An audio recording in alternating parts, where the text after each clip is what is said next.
పరిశుద్ధత ఉన్నది, మనం పాపలం. ఆయనలో పరిశుద్ధత ఉంది కాబట్టి, ఆయన పరిశుద్ధుడు కాబట్టి ఆయనే నిజమైన బలి.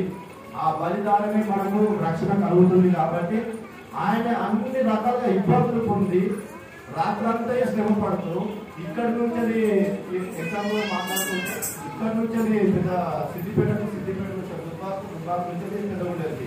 ఇన్ని ప్రదేశాల్లో ఆయన రాత్రి పూటనే దిప్పుకుంటూ పొద్దున వరకు ఆ విధంగా చేసాడు.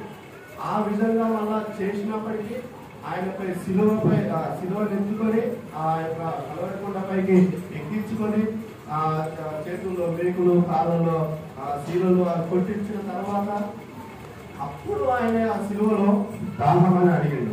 మనం ఒక 10 నిమిషాలు ఈ విధంగానే ఎండలో కూర్చున్నా, ఇంత కొద్ది దూరం నడిచినా, కొద్ది దూరం పని చేసినా మనకు ఆయాసము, దాహం అనేది వస్తుంది. ఆయన ఆ విధంగా దాహపడలేదు.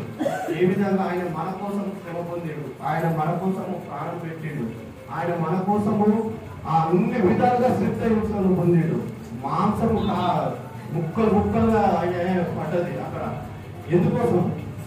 మన కోసం. అది మనము చేసిన పాపాల కోసం ఆయన అంతగా ఘోరంగా హింస పొందాడు ఆ యొక్క కలవరిలో. అది మనం గుర్తెరిగితేనే మనము మన యొక్క జీవితానికి ఒక అర్థం ఉంటుంది. అది లేకపోతే మనం ఎన్ని రోజులు మనం చర్చకొచ్చినా ప్రయోజనం లేదు. ఎందుకంటే ఆయన త్యాగం అంత గొప్పది, ఆయన త్యాగము మరవలేనిది. ఆయన త్యాగం మన కన్న తండ్రి ఒక ఎగ్జాంపుల్ చెప్తే, మన కన్న తండ్రి మన కోసం ఎన్నో చేస్తాడు. ఏ విధంగా? మనం ఏమన్నా పైసలు అడిగినా, ఏదన్నా రొట్టెలు అడిగితే రాళ్ళని ఇవ్వడు. కానీ మన యేసు ప్రభువు మన కోసము ఆయన కోసం సృష్టించుకున్న అంటే ఆయన కోసమే మనల్ని సృష్టించుకున్నాడు. ఆయన మహిమ నిమిత్తమే మనల్ని సృష్టించుకున్నాడు. కాబట్టి మనం ఆయన కోసం బతకాలి. మనం ఆయన వారు మనల్ని ఈ కల్వరిలో మరణించిన తర్వాత ఆయనను ఎవరైతే విశ్వసిస్తారో ఆయన ఏం చేసుకున్నాడు అంటే, మనం దత్తపుత్ర కుమారుడిగా మనల్ని చేసుకున్నాడు. మనల్ని దత్తత తీసుకున్నాడు ఆయన యొక్క శిలువ రక్తం చేత. ఇది మనము రెండో ఒక పాయింట్గా చూసుకోవచ్చు. మన నిజమైన దాహం అంటే ఆత్మల కొరకైన దాహం. దేవుడు ఆ దాహం అన్నది, శిలువలో దాహం అన్నది అది ఎలాంటి దాహం అని అంటే శారీరకంగా దాహం కాదు. నేను ఇంతకుముందుగా చెప్పిన, మనం ఏదైనా ఆత్మీయ పరంగానే తీసుకుంటేనే మనకు వాక్యం అర్థమవుతుంది.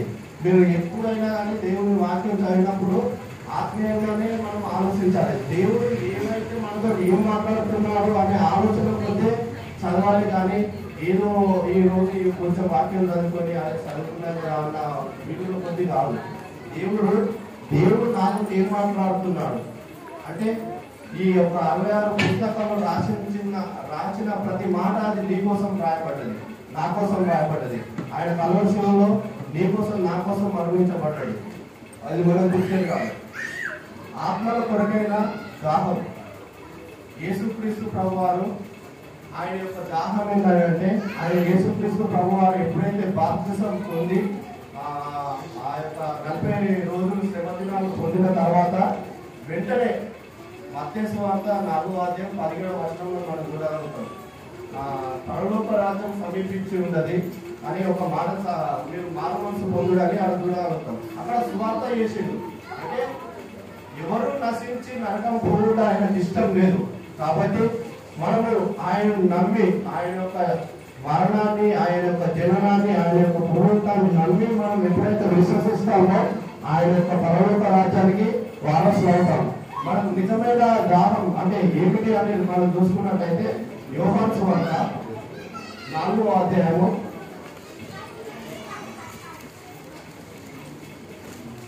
11 నుంచి 12 వరకు ఒక దూరం గట్టిగా చదవండి. అందరికి అర్థం. 4వ అధ్యాయం 11వ వచనం నుంచి 15 వరకు గట్టిగా చదవండి. అందరికి అర్థం.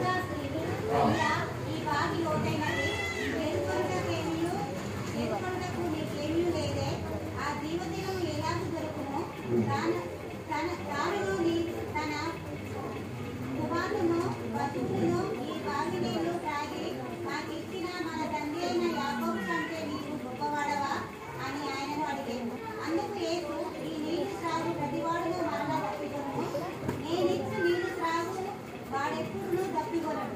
నేను వానికిచ్చు నీళ్లు నిత్య జీవమునకై వానిలో ఊరేడి నీటి బుగ్గగా ఉండునని ఆమెతో చెప్పాను. ఆ స్త్రీ ఆయనను చూసి, అయ్యా, నేను దప్పికొనకుండునట్లును చేదుకొనుట ఇంత దూరము రాకుండునట్లు ఆ నీళ్లు నాకు దయచేయమని అడగగా, యేసు నీవు వెళ్ళి నీ పెనిమిటితో ఇక్కడ ఏం చూసుకోగలుగుతున్నాం అంటే దేవుడి మనం తాగే నీళ్లు మనకు ఎప్పుడు తాగినా మళ్ళీ దద్దు కొడుతున్నాం అన్నట్టే ఉన్నది. కానీ దేవుడిచ్చి నీళ్లు తాగితే మనకి ఏం దొరుకుతుంది? నిత్య జీవం దొరుకుతుంది. మళ్ళీ దారుణం అనేది అసలే ఉండదు. అది ఆ మాటలు ఏ విధంగా చూసుకోవచ్చు? ఆత్మీయ పరంగా చూసుకుంటే మనం ఏం పట్టణంలో వచ్చిన మంచి క్లియర్గా చదువుతాము. నేనిచ్చు నీళ్లు నీళ్లు త్రాగుతూ వాడు ఎప్పుడూ తప్పుకున్నాడు. నేనిచ్చు నీళ్లు త్రాగు వాడు ఎప్పుడూ తప్పుకున్నాడు. నేను వాడికి ఇచ్చిన నీళ్లు నిత్య జీవనకై వాడిలో ఊరేది నీట బుగ్గగా ఉంటుందని ఆమెతో చెప్పాడు. ఆ నీళ్లు అంటే ఏంటో తెలుసా అంటే మనం పట్టుకున్న ఈ ఆలయ పుస్తకాలు కలిగిన ఈ యొక్క ప్రస్తుత గ్రంథమైన బైబిల్. ఈ బైబిల్ మనం ఎప్పుడు మనం చదువుతూ ఉంటేనే మనం జీవ జల యుద్ధ యువత ఏ విధంగా అయితే దగ్గర ఉంటామో మనము కీర్తన గ్రంథం 1వ అధ్యాయం మనం చూసుకోవాలి. ఒక వచనం చదవండి అక్కడ. అది కాదు, 3వ వచనం. అతడు నీటి కాలం జోరుగా నాటబడినదై మనం నీటి కాలం అంటే ఏంటంటే వాక్యం. ఈ వాక్యం దగ్గర మనం నాటపడాలి. నాటబడ్డప్పుడే మనం నిత్య జీవానికి అర్హులం అవుతాం. మనం ఈ నిత్య జీవానికి అర్హులం కావాలంటే మనకు వాక్యం అర్థం కావాలి. ఈ ఆత్మీయత అనేది మనకు ఖచ్చితంగా అర్థమైతేనే మనం వాక్యం అనేది